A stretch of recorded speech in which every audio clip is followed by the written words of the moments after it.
Hello दोस्तों, फिर से स्वागत है आपका नए वीडियो के साथ। एक ब्राह्मण था, उसे कोई ब्रह्म राक्षस मिला। ब्रह्म राक्षस यानी मृत्यु के बाद राक्षस बन जाने वाला ब्राह्मण। ब्रह्म राक्षस ने ब्राह्मण से कहा, मेरी मदद करो। कैसे? ब्राह्मण ने पूछा। मैं मनुष्य जन्म में सुप्रसिद्ध संगीतज्ञ था, किंतु अपनी कला का ज्ञान किसी के साथ ना बांटने के कारण मुझे श्राप मिला और मैं ब्रह्म राक्षस बन गया। मैं इस कठोर दंड को भुगत रहा था कि मुझ पर एक नई विपत्ति टूट पड़ी, जो दंड से भी कहीं अधिक दुखदायी है। विपत्ति यह है कि पास के किसी मंदिर में कोई आदमी सुबह शाम नादस्वर बजाता है। वह इतना बेसुरा है कि उसका वादन सुनकर मैं पागल हो जाता हूँ।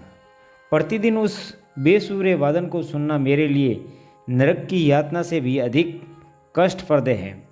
राक्षस ने अपनी राम कहानी ब्राह्मण को सुनाई, फिर बोला, मुझे इस वाटिका से दूर ले जाकर किसी दूसरी वाटिका में छोड़ दो, ताकि मुझे इस घोर यंत्रणा से छुटकारा मिले।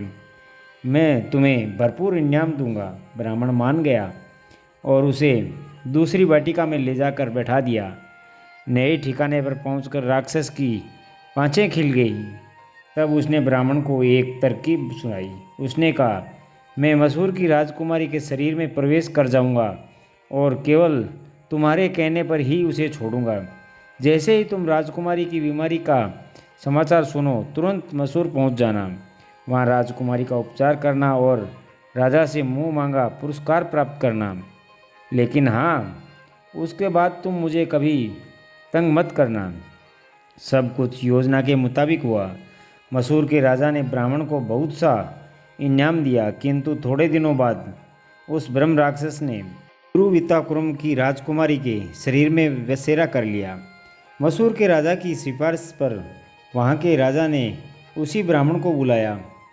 ब्राह्मण को पता था कि राक्षस अब की बार नहीं मानेगा, किंतु वहाँ आने के अलावा कोई उपाय नहीं था। बेचारा डरते डरते त्रिविताकरम पहुँचा और राजकुमारी के कमरे में कदम रखा ताकि राक्षस गरजा, मैंने कहा था ना कि दोबारा मुझे तंग मत करना। मदद के लिए तुझे भरपूर इनाम भी मिल चुका है। अब भाग यहाँ से, वरना कच्चा चबा जाऊँगा।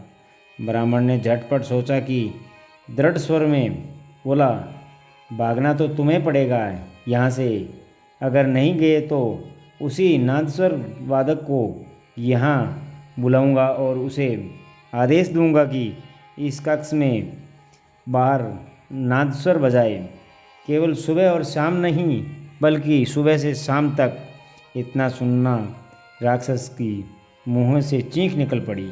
नहीं नहीं, इतने क्रूर मत बनो, मैं यहाँ से चला जाऊँगा। यह कहकर राक्षस वहाँ से भाग गया। राजकुमारी का उपचार करने के लिए त्रिवितापुर में के राजा ने ब्राह्मण को अनेक बहुमूल्य उपहार दिया और उसको हंसी खुशी विदा किया। तो दोस्तों, ये कहानी आपको कैसी लगी हमें कमेंट बॉक्स में ज़रूर बताना, और मिलते हैं अगले वीडियो में। तब तक अपना ख्याल रहना, मुस्कुराते रहना। धन्यवाद।